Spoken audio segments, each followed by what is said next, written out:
तो मूवी के starting scene में हमें एक महल जैसा घर दिखाया जाता है जो शहर से दूर कहीं गांव में स्थित था। इस घर में एक सैंडी नाम की लड़की रहती थी जो घर का हर कामकाज करती थी। सैंडी को हम इस घर का नौकर भी कह सकते हैं। उसी घर में एक विंसा नाम की लड़की भी रहती थी जो हमेशा तोड़फोड़ करती थी, जिसके बाद वो अपनी माँ मरियम को बुलाती है और सारा इल्जाम सैंडी पर लगा देती है कि उसने तोड़फोड़ की है। विंसा को सैंडी को परेशान करने में बहुत ज्यादा मजा आता था। बेचारी सैंडी इस बात से बहुत ज्यादा दुखी थी। सैंडी को दिन में तो घर का काम करना ही पड़ता था, लेकिन रात को भी वो काम किया करती थी। हर रोज की तरह सैंडी आज रात भी घर का काम कर ही रही थी। इसी बीच कोई उसे पीछे से धक्का मारता है। सैंडी भागने की कोशिश तो करती है, लेकिन तभी हमें पता चलता है कि ये तो दोनों मरियम की बेटियां हैं जो सैंडी को पकड़कर मारने लगती है। मरियम की एक बेटी का नाम विंसा था जिसे हम मूवी में पहले ही देख चुके हैं, तथा दूसरी बेटी का नाम हेंसी था और उसे भी सैंडी को परेशान करने में बहुत ज्यादा मजा आता है। दोनों बहनें सैंडी को मार ही रही थी कि तभी मरियम आकर उन्हें रोकती है। मरियम ये बात अच्छे से जानती थी अगर सैंडी को कुछ हो गया तो घर के सभी काम रुक जाएंगे। दरअसल विंसा और हेंसी मरियम की सगी बेटियां थी, लेकिन सैंडी की मोम पहले एक दुर्घटना में मर चुकी थी। इसलिए सैंडी के पिता ने मरियम से दूसरी शादी कर ली थी ताकि मरियम उसे माँ का प्यार दे सके, लेकिन मरियम ने ऐसा कभी नहीं किया। उसने कभी भी सैंडी को माँ का प्यार नहीं दिया। लेकिन तभी मरियम आकर अपनी दोनों बेटियों से बताती है कि किंग के बेटे ने हमें इनवाइट किया है और आज रात पार्टी में हमें बुलाया है। और यहीं पर हमें पता चलता है कि किंग अपने बेटे के लिए एक लड़की को ढूंढ रहे हैं। मरियम ने अपनी दोनों बेटियों को तैयार होने के लिए बोल दिया था ताकि वो उनमें से एक को पसंद कर ले और उसके साथ शादी कर ले। सैंडी भी उस पार्टी में जाना चाहती थी, लेकिन तभी मरियम उसे रोक देती है। कुछ देर बाद मरियम और उसकी दोनों बेटियां पार्टी के लिए तैयार होकर वहां से निकल गई और तभी हमें सैंडी को दिखाया जाता है जो ईश्वर के सामने बैठी है और ईश्वर से कहती है कि मेरी जिंदगी में कोई भी खुशी नहीं है, आपने सभी खुशी मुझसे छीन ली है। और इतना कहकर वो फिर से घर के कामकाज करने लग गई। जब वो घर का काम कर ही रही थी कि तभी दरवाजे पर दस्तक होती है और जब वो दरवाजा खोलती है तो उसे सामने तो कोई दिखाई नहीं देता, लेकिन उसके पीछे एक बूढ़ी औरत खड़ी थी। वो औरत सैंडी से कहती है कि मेरा नाम बेबी है, मैं तुम्हारी जिंदगी में खुशी भरने आई हूँ, मैं तुम्हें पार्टी में भेजूंगी ताकि प्रिंस तुम्हें पसंद कर सके। इतना बोलकर बेबी एक जादू करती है, जिसके बाद दरवाजे से नए जमाने के लोग आते हैं जो कि मेकअप वाले और बालों को सही करने वाले थे। जिसके बाद वो सैंडी के नाप की ड्रेस बना देते हैं और वो बेबी उसे पहना देती है। फिर बेबी एक नए जमाने की आधुनिक गाड़ी निकालती है और एक ड्राइवर को भी पेश कर देती है। फिर वो सैंडी को बताती है कि मेरा जादू आधी रात तक काम करेगा, आधी रात के बाद तुम्हें हर हाल में वापस आना होगा। दूसरी तरफ हमें प्रिंस की पार्टी दिखाई जाती है जो बड़े जोरों जोरों से चल रही थी। तभी हम वहाँ पर मरियम और उसकी दोनों बेटियों को देखते हैं। उसकी दोनों बेटियों को ना ही तो बोलने की तमीज थी और ना ही खाने की। वो दोनों वहीं पर झगड़ने लगती है। ये देखकर मरियम को उन पर बहुत ज्यादा गुस्सा आता है।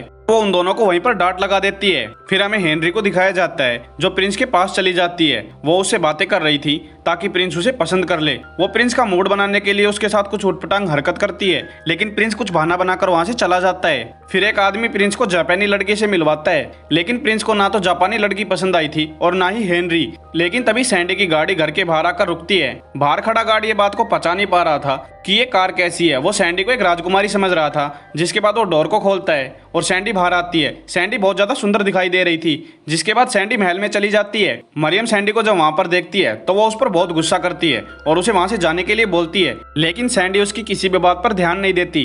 तभी प्रिंस की नजर सैंडी के ऊपर जाती है। वो सैंडी को देखकर बेहद ज्यादा खुश हो जाता है और उसकी तरफ बढ़ने लगता है। वो सैंडी को पकड़कर उसके साथ डांस करने लगता है।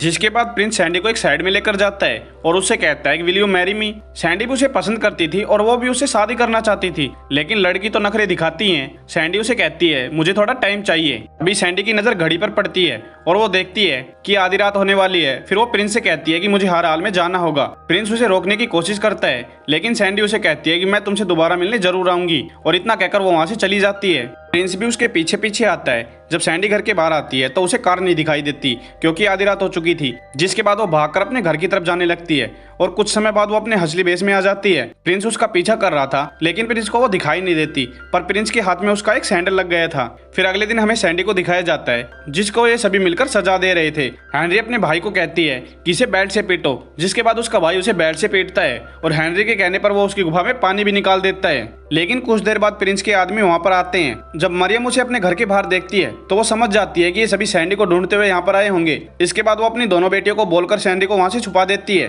फिर प्रिंस का आदमी उसे बताता है कि प्रिंस एक लड़की को बहुत दिनों से ढूंढ रहे हैं जिसके बाद वो उन्हें सैंडल को दिखाता है और कहता है जिसके पैर में सैंडल फिट आएगा प्रिंस उसी से शादी करेगा।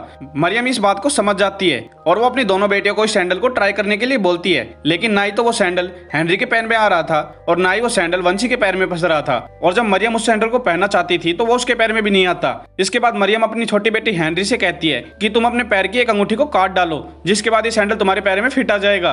हेनरी चाकू को ले लेती है और जैसे वो अपनी पैर की उंगली को काटने वाली थी तभी प्रिंस के आदमी वहां पर आ जाता है और वो सब समझ जाता है कि ये लड़की प्रिंस से शादी करने के चक्कर में अपनी उंगली काट रही है। लेकिन हेनरी ने तो अपनी उंगली कट कर ली थी और उसे बहुत ज्यादा खून भी आ रहा था, पर प्रिंस का आदमी उसकी कोई बात नहीं सुनता और वो सैंडल को लेकर वहां से चला जाता है। फिर मरियम सैंडी के पास आती है और सैंडल वाला गुस्सा सारा सैंडी के ऊपर निकाल देती है। वो सैंडी को मारती है। अब देर रात को सैंडी फिर से ईश्वर को शिकायत कर रही थी कि आप हमेशा मेरे साथ ऐसा क्यों करते हैं, और ईश्वर ने उसकी सुन ली थी। जिसके बाद हमें बेबी को दिखाया जाता है जो सैंडी के पास वापस आ रही थी। फिर बेबी सैंडी को बताती है कि सबसे पहले तुम्हें पापियों को सजा देनी होगी। सैंडी इस बात पर राजी नहीं होती क्योंकि वो ताकतवर नहीं थी। फिर बेबी उसको एक जादुई मास्क देती है और उसे बताती है कि ये तुम्हें लड़ना सिखा देगा, तुम इसे पहन लो। इस बात पर सैंडी भी खुश हो जाती है और वो उसकी बात राजी राजी मान लेती है। सैंडी उस मास्क को पहन लेती है। कुछ देर बाद हमें हेनरी के कजन को दिखाया जाता है जो शराब पीकर इधर उधर टहल रहा था। ये वही लड़का था जिसने सैंडी की गुफा में पानी निकाला था। सैंडी ने सबसे पहले उस पर हमला करने की ठान ली। वो सबसे पहले उसके पास जाती है और उसके सर पर एक लकड़ी से वार कर देती है।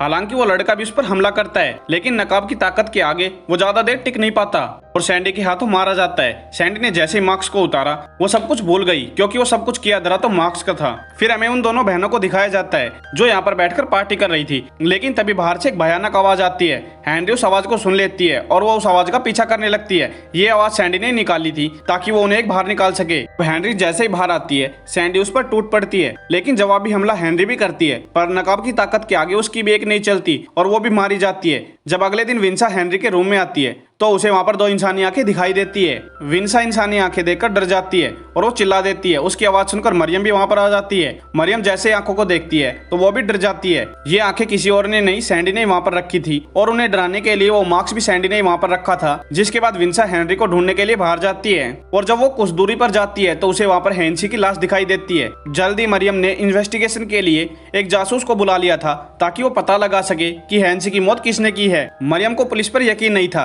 इसलिए उसने डिटेक्टिव को बुलाया था। रात को जब मरियम और डिटेक्टिव खूनी को ढूंढने के लिए घर से बाहर जाते हैं तभी विंसा घर पर अकेली होती है और इसी बात का फायदा सैंडी उठाती है। सैंडी विंसा पर हमला कर देती है। हालांकि विंसा भी अपनी जान बचाने के लिए उस पर हमला करती है, लेकिन मार्क्स की ताकत के आगे उसकी एक नहीं चलती और जल्दी वो भी हार जाती है और मारी जाती है। मरियम और वो डिटेक्टिव जो घर पर वापस आते हैं तो उन्हें वहां पर विंसा की लाश दिखाई देती है। अब इस बात पर मरियम को बहुत ज्यादा गुस्सा आता है और वो गन निकाल कर लेकर आती है, जिसके बाद वो एक गन को उस डिटेक्टिव को दे देती है और एक गन खुद के पास रख लेती है। जिसके बाद वो दोनों पूरे घर में छानबीन करने लगते हैं। तभी मौका देखकर सैंडी ने उस डिटेक्टिव पर हमला कर दिया, लेकिन डिटेक्टिव के पास गन थी, इसलिए उसने जैसे ही फायर किया तो सैंडी के कंधे से वो गोली छूकर निकल गई और जैसे उसने सैंडी के मास्क को हटाया तो वो उसे तुरंत पहचान गया। और वो डिटेक्टिव जैसे ही उसका मास्क हटा देता है तो वो सैंडी को बताता है कि मैंने मरियम के कहने पर तुम्हारे पिता को भी मारा था, क्योंकि मरियम उनकी सारी दौलत पाना चाहती थी, इसलिए मैंने तुम्हारे पिता को मारा था। अब तुम भी उसकी बेटी हो और मैं भी तुम्हें मार दूंगा। इसके बाद जैसे वो उसे मारने वाला था सैंडी उसके डंडे पर हमला कर देती है और उस पर इतने ज्यादा हमले करती है कि वो वहीं पर दम तोड़ देता है। अब घर पर सिर्फ मरियम बची थी। अब सैंडी उसकी तरफ बढ़ने लगती है। मरियम इस बात से बेखौफ थी